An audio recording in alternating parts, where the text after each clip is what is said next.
Assalamualaikum warahmatullahi wabarakatuh. Baiklah ketua kelas, sebelum memulai pelajaran silakan dipimpin dulu doanya. Baik Bu, berdoa mulai. Amin. Berdoa selesai. Baiklah, sebelum kita mulai pelajaran, Ibu absen terlebih dahulu ya. Baik Bu. Rahma, Hadir. Siska, Hadir. Niken. Hadir Bu. Oke, sepertinya semuanya hadir ya, alhamdulillah. Sebelum memulai pelajaran, Ibu mau tanya nih, bagaimana keadaannya? Apakah sehat atau kurang sehat? Sehat Bu. Alhamdulillah. Puji syukur kita ucapkan kepada Allah karena kehadiratnya telah memberikan rahmat dan kesehatan untuk kita semua, sehingga kita dapat berkumpul untuk materi pembelajaran biologi pada hari ini. Tidak lupa pula salawat beriringan salam kita sampaikan kepada Nabi besar kita, yakni Nabi Muhammad SAW, yang telah membawa kita dari zaman jahiliyah ke zaman yang berilmu pengetahuan seperti saat sekarang ini. Baiklah, materi kita hari ini yaitu mengenai virus. Ada yang tahu nggak apa itu virus? Tidak Bu. Oke, sini dijelaskan ya. Virus adalah organisme mikroskopik yang tersebar di berbagai penjuru dunia dan cenderung bersifat parasit. Hampir semua ekosistem di dunia mengandung virus dan dianggap sebagai organisme yang paling banyak di planet bumi. Struktur utama virus adalah asam nukleat yang dapat berupa RNA ataupun DNA maupun tidak keduanya.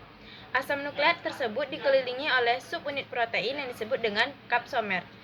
Virus dapat menginfeksi makhluk hidup, mulai dari manusia, hewan, tumbuhan, jamur, bahkan juga bakteri. Virus juga tidak bisa bereplikasi atau memperbanyak diri tanpa menumpang di organisme lain. Oleh alasan inilah, virus diklasifikasi sebagai organisme yang bersifat parasit obligat.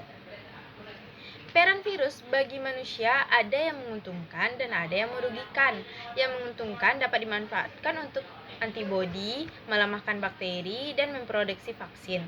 Sedangkan yang merugikan yaitu bisa menyebabkan penyakit bagi manusia, hewan, maupun tumbuhan.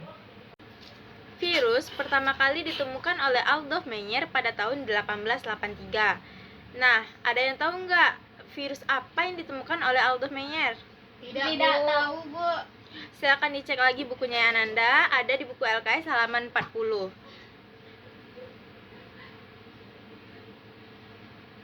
Bu, saya Bu.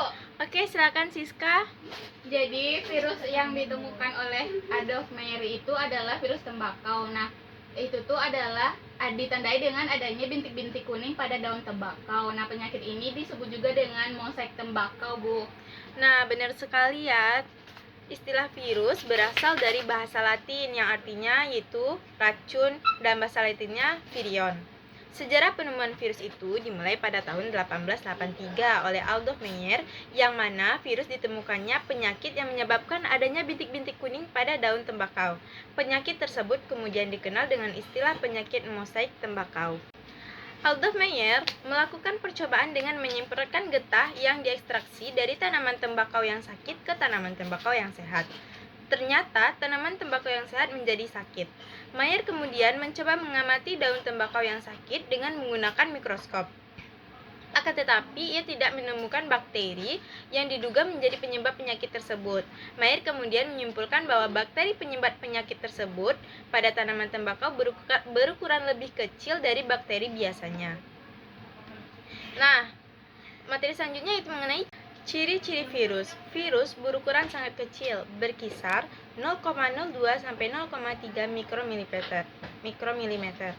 Yang paling besar berukuran 200 mikromilimeter. Oleh karena itu, virus hanya dapat dilihat dengan mikroskop. Yang kedua, tubuh virus terdiri atas selubung proton atau plasmid dan bahan inti. Bahan inti berupa RNA maupun DNA. Yang ketiga, virus tidak mempunyai membran dan organel-organel sel yang penting bagi kehidupan. Yang keempat, virus hanya dapat bereproduksi jika berada dalam sel hidup atau jaringan hidup. Yang kelima, biasanya virus stabil pada pH 5,0 sampai 9,0. Yang keenam, virus dapat dikristalkan seperti benda mati. Bentuk virus bermacam-macam. Ada yang berbentuk batang, bola, atau bulat, berbentuk peluru, dan berbentuk T. Dan yang ketujuh, aktivitas virus dapat dihilangkan oleh sinar ultraviolet dan sinar X, tetapi zat antibiotik dan zat antibakteri lain tidak berpengaruh terhadap virus. Nah, kita lanjut ke struktur virus. Virus tidak termasuk sel atau aseluler karena dia tidak memiliki bagian-bagian sel seperti dinding sel, membran sel, sitoplasma, dan organel-organel lainnya. Partikel virus yang lengkap disebut dengan virion. Secara umum, struktur virus diwakili oleh bakteriofag yang berbentuk seperti huruf T. Yaitu pada virus ada caspid atau ada asam nukleat, itu terdapat pada bagian kepala. Virus juga ada bagian leher dan bagian ekor. Bagian ekor itu ada serabut ekor, lempeng dasar maupun jarum penusuknya. Kepala virus. Kepala merupakan bagian dalam kepala virus berisi asam nukleat, sedangkan bagian luarnya diselubungi oleh kapsid. Kepala virus bakteriofag berbentuk polihedral dengan jenis asam nukleat DNA. Yang kedua, leher. Leher merupakan bagian yang menghubungkan kepala dan ekor. Leher juga menjadi saluran keluarnya asam nukleat menuju ekor. Yang ketiga, ekor. Ekor merupakan bagian yang berfungsi untuk menempel pada sel inang. Ekor terdiri atas serabut ekor dan lempeng dasar. Serabut ekor berfungsi melekatkan diri pada sel inang. Sementara itu, lempeng dasar yang berisi jarum penusuk berfungsi untuk menginjeksikan DNA ke dalam sel inang. Bentuk-bentuk virus. Virus memiliki bermacam-macam bentuk. Ada yang berbentuk batang, bulat, oval atau peluru, filamen atau benang, polihedral, dan seperti huruf T. Bentuk batang itu contohnya tobacco mosaic virus. Kalau bentuk batang dengan ujung yang oval atau berbentuk seperti peluru itu misalnya rhabdovirus. Yang berbentuk bulat itu biasanya virus HIV. Yang berbentuk filamen atau benang itu biasanya virus Ebola. Yang berbentuk polihedral itu virus adenovirus, dan yang berbentuk huruf T yaitu virus bakteriofag. Selanjutnya yaitu mengenai replikasi virus. Proses perkembangan biak virus itu ada dua macam, yaitu daur litik dan daur lisogenik. Yang pertama, daur litik. Daur litik terjadi jika pertahanan sel inang lebih lemah dibandingkan dengan daya infeksi virus. Virus yang mampu bereproduksi dengan daur litik yaitu disebut dengan virus virulen. Pada daur litik, sel inang akan pecah dan mati, serta akan terbentuk viroin-viroin baru. Seluruh tahapan dalam daur litik berlangsung dengan cepat. Tahapan-tahapannya yaitu ada adsorpsi, penetrasi, sintesis, dan replikasi, maupun pematangan atau perakitan serta lisis. Adsorpsi yaitu virus menempel pada reseptor spesifik sel inang dengan menggunakan bagian serabut ekornya. Molekul reseptor ini berbeda-beda untuk setiap jenis virus. Ada yang berupa protein dan ada yang berupa oligosakarida. Ada tidaknya reseptor juga menentukan patogenesis virus, yaitu mekanisme infeksi dan perkembangan penyakit oleh virus. Sebagai contohnya, ada virus polio yang hanya melekat pada sel saraf pusat dan saraf usus primata. Ada virus HIV yang hanya berikatan dengan reseptor TCD4 pada sel sistem imun, atau ada juga virus rabies yang hanya berinteraksi dengan reseptor asetilkolin.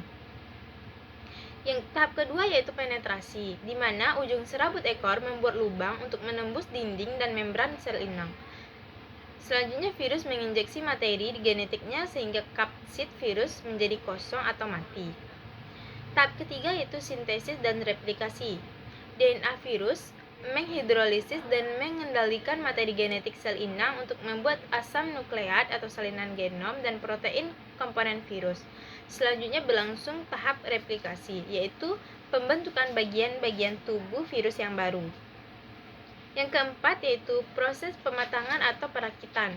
Asam nukleat dan protein hasil sintesis dan replikasi dirakit menjadi partikel-partikel virus yang lengkap sehingga terbentuk viroin-viroin baru. Dan tahap terakhir yaitu lisis. Virus menghasilkan enzim lisozim, yaitu enzim yang dapat merusak dinding sel inang. Dinding sel inang yang rusak mengakibatkan terjadinya osmosis, sehingga sel inang membesar dan akhirnya pecah. Partikel virus yang baru akan keluar dari sel inang dan menyerang sel inang yang lainnya. Yang kedua yaitu tahap daur lisogenik. Daur lisogenik terjadi jika pertahanan sel inang lebih baik dibanding dengan daya infeksi virus. Sel inang pada daur ini tidak segera pecah, bahkan dapat bereproduksi secara normal. Pada daur lisogenik, replikasi genom virus tidak menghancurkan sel inangnya. DNA virus bakteriofag akan berinteraksi dengan kromosom sel inang membentuk profag. Jika sel inang yang mengandung profag membelah diri untuk bereproduksi, profag akan diwariskan kepada sel-sel anaknya. Profag di dalam sel anakan dapat aktif dan keluar dari kromosom sel inang untuk masuk ke dalam tahapan-tahapan daur litik. Virus yang dapat bereproduksi dengan daur litik dan lisogenik disebut dengan virus temperat, misalnya Vag lambda. Tahapan daur lisogenik yang pertama ada absorpsi, yaitu viroin menempel pada reseptor spesifik sel inang dengan menggunakan bagian serabut ekornya. Yang kedua, tahap penetrasi, di mana virus menginjeksi materi genetiknya ke dalam sel inang sehingga kapsid menjadi kosong. Yang ketiga, penggabungan. DNA virus bakteriofag bergabung dengan DNA bakteri atau sel inang membentuk profag. Dalam bentuk profag, sebagian besar gen berada dalam fase tidak aktif, tetapi ada setidaknya satu gen yang selalu aktif. Gen yang aktif ini berfungsi mengkode protein reseptor. Protein reseptor berfungsi menjaga agar gen-gen profag tidak aktif. Tahap selanjutnya yaitu pembelahan. Jika sel inang membelah, setiap anaknya akan mewariskan profag. Profag dapat diinduksi menjadi aktif sehingga mengakibatkan terjadinya daur litik. Yang kelima, sintesis. Profag aktif dan keluar dari kromosom bakteri sehingga DNA bakteri atau sel inangnya hancur. Kemudian terjadilah fase replikasi DNA bakteriofag, sintesis bagian-bagian tubuh virus dan seterusnya terjadi pada daur litik. Materi selanjutnya itu mengenai peranan virus dalam kehidupan. Jika kita membicarakan tentang virus, pasti yang terlintas di benak kita yaitu virus yang merupakan penyebab timbulnya penyakit. Padahal virus itu ada yang menyebabkan penyakit dan ada yang menguntungkan. Misalnya kalau yang menguntungkan itu untuk terapi gen dan sebagai pembawa gen pengendali pertumbuhan melalui bioteknologi. Manfaat virus. Sebagian besar virus memang merugikan karena merupakan parasit intraseluler obligat pada sel hidup. Nah, virus dapat dimanfaatkan juga untuk meningkatkan kesejahteraan hidup manusia, yang mana virus dapat dijadikan sebagai pembuatan vaksin protein, yaitu selubung virus dapat digunakan sebagai protein khusus yang akan memacu terbentuknya respon kekebalan tubuh untuk melawan suatu penyakit. Virus juga digunakan dalam pembuatan rekayasa genetik, misalnya untuk terapi gen. Virus juga dapat digunakan sebagai pengobatan secara biologis, yaitu dengan melemahkan atau membunuh bakteri, jamur, ataupun protozoa yang bersifat patogen. Virus juga sebagai perangkat elektronik. Virus juga dijadikan sebagai pemberantas hama tanaman, yaitu contohnya virus baculovirus yang digunakan untuk biopeptisida. Dan virus juga digunakan sebagai produksi interferon, yaitu sejenis senyawa yang mampu mencegah replikasi virus di dalam sel induk. Virus juga digunakan sebagai pembuatan hormon insulin, yaitu dengan mencangkokkan virus penyebab kanker pada gen-gen penghasil insulin dalam tubuh bakteri. Akibatnya, bakteri tersebut dapat berkembang biak dan memproduksi insulin. Tujuan pembiakannya virus yaitu bisa dijadikan untuk pembuatan vaksin, mengetahui ciri-ciri fisik dan kimiawi struktur tubuh virus, untuk mengetahui cara penyebaran virus, mengetahui cara inkubasi virus, serta cara bereproduksinya, maupun untuk mempelajari perilaku dan cara virus menginfeksi tubuh inang. Virus yang merugikan yaitu dapat menimbulkan penyakit-penyakit yang pada manusia, tumbuhan, dan hewan.